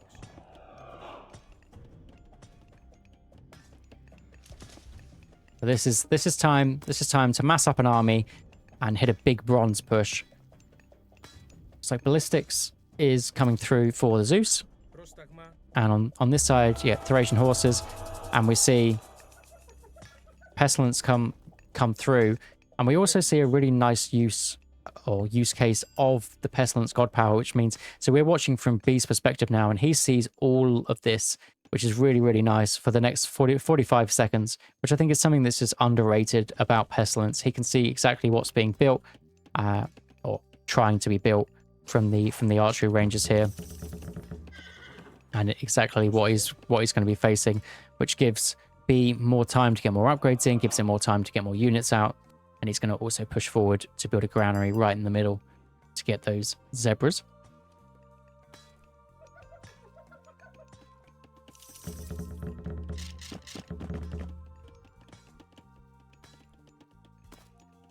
Looks like Boit is struggling for gold here a little bit. Looks like he's going quite heavy on the wood.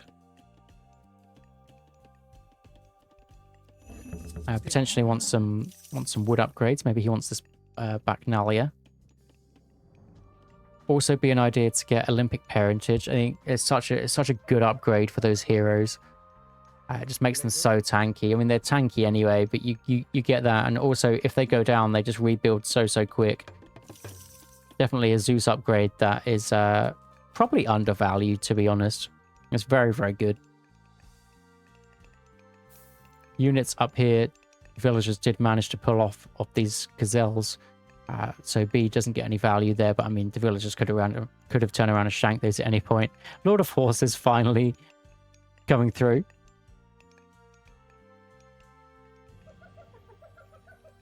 This feels like a game 5. Like, nobody wants to commit to anything. This is very similar to game 1, actually, where both players were kind of chilling back. Hippias, they can just turn around and hit those. There's no way it's going to take down a villager ever. Nice reaction. I mean, unless Boit didn't react to it, of course, but going to react to those. Hydra's coming through this side.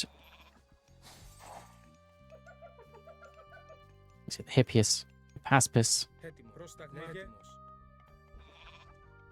I mean, this is going to be who. It's either who has the bigger army, obviously, or it's going to come down to who can micro their army better, really. There is also something to the Zeus having a restoration. I think restoration and bronze is such a good combo, because you have your units that are much tankier, and as soon as they get low, you just hit your restoration and be really, really nice. Bulk could potentially come down on Atalanta or Hippolyta, wherever she is. It could be a really nice high value bolt also. But Boit is behind on military units. I'm not sure. I think he's just not been gathering as many resources. It just seems like the pestilence obviously did come down earlier to slow it down, but it isn't like he's got all those resources just sat in the bank there. Does have his Sarissa upgrade. These ones do just have that Sword of Dread, so not really getting those armory upgrades yet. Getting that first tier of armory upgrades in a classical fight can be really big. I think this is the difference maker between both of the armies here. Is B just has a big raiding force also, and it looks like he is going to be getting a big fat raid off. Does manage to get 1 villager, 2 villagers, 3, 4 villager raid. Also stopping the farms for quite a while. Hoplites are going to be able to come in, just slow them down, but there's a nice retreat path for these Hippias. Get a free raid. Nice little garrison back into the sentry tower there. I think the villager was getting a little bit angsty, trying to get out too quickly. Houses will be able to build this up. This was just really well spotted from B that this had actually been chopped through. I think that's something they call it in AoE 2, where you chop through and then you have to build a house the other side. Because they play a 2D game with the, you know, where there's tiles, and when that tile's got rid of the wood, you need to build something on it. Does also happen in this game. Now we see Will of Kronos, we see the Cyclops, and that'll be scary. If you ever fight into Cyclops, they are absolutely terrifying. I think seeing the amount of Hippias that we see here, the Sarissa Hoplites should come in clutch whenever this large engagement happens. But we just see there's such a big disparity of how many units there are. So these heavy hoplites might get caught out by these Hippias. Units not too far out of position here though. Hoplites, they are trying to get a little bit of damage done. I think they're just sacrificing themselves. The Hydra might actually sacrifice himself too, or just picking off some reinforcements nicely, but we are seeing a big raid while this is happening. Was wondering where Boit's units were. They were getting a big raid off. Is going to sacrifice a Hydra to make this happen. The hoplites are quick enough to bail, though. And we do see that the fortress getting big damage. Hoplites trying to retreat also. Hydra doesn't actually go down either. So big win for Boit this side, managing to get his villager units, villager numbers back. Does bolt the Cyclops. I think he wanted to bolt the Cyclops so he didn't get a big villager special there where it throws into all the other villagers and then all the villagers die. It can be very, very scary. So good use of the bolt. But he knows what he's up against. Do we see Olympic parentage? Not yet. Heracles did go down also. We do see that B has all of his heroes. Yeah, his army, B's army is just huge. It's absolutely massive. Nice little raid though, just constant small little raids. Just trying to just eke out any opportunity to get ahead here. So the Hippias are going to block this nicely. The hoplites do manage to sneak through. Only going to lose 2 hoplites there. And a 3rd hoplite does get thrown. But nothing too bad here. I think if Boit can fight underneath his fortress, I think he should be fine. Getting that Heracles out. Also getting, this upgrade to regen. Regen your Hydra is going to be nice. Get this guy back up. Get his 2 heads, his 3 heads. The Cyclops, what do they have? 3 times multiplier versus myth units, whereas these guys have 2. You want to fight where the Hippias aren't really. It's going to be tough. Looks like there's going to be a big fight here. Bronze coming through from each side. We do see the restoration, and it's whether or not these Hydras can really get the damage done. But looks like loads of B's units aren't attacking, and that is the thing with the Sarissa hoplites, is they can attack through quite a lot. But Cyclops with the AoE damage is absolutely huge. We do see all the heroes out for Boit's side. Only 1 Hippolyta left for B, but the Cyclops will be able to take down these Hydras if they target onto them, and units getting trapped on the hill. And Boit forced to run back to his fortress, getting a market up also, or maybe that's an extra fortress. But the Hippias just defending really nicely. We just see that the units for B are just, he's always been ahead this whole game. The Cyclops are just doing so much damage. Heracles is back out though. Heracles can deal with these Elder Cyclops if he targets onto them. But yeah, just a big victory for B there with all of his Hippias, and B does win that game. Yeah, he was just ahead. It was literally just ahead in the villager numbers of the military numbers for that whole game. Basically, we did see some nice little raids here. He was the one that got the early raids off, which is going to net more resources overall. But really nice series. Well played to B, who moves on to the next round. I think Boit did play this series really well. Also, I think it was a nice series from both. And yeah, I'll see you in the next one.